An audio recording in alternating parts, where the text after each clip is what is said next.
So just working this little idea with this little double stop. The first one I want to show you is going to be just a little double stop lick that's really nice to throw in when you're doing a solo. So what it is it's going to have your pinky on the 8th fret of the high E string. It's going to have your ring finger on the 7th fret of the B string, and you just play it together.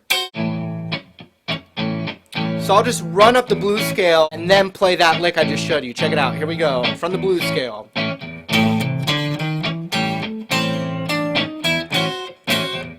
Okay, I'm going to do that same lick, but I'm going to go up from the extended scale.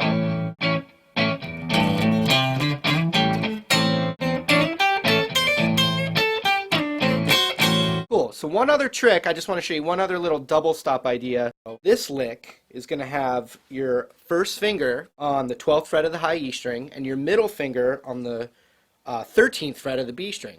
And then all I'm doing from there is I'm playing the 14th fret and the 12th fret on the G string, which is the root and a whole step below the root. So just working this little idea with this little double stop. Just that alone.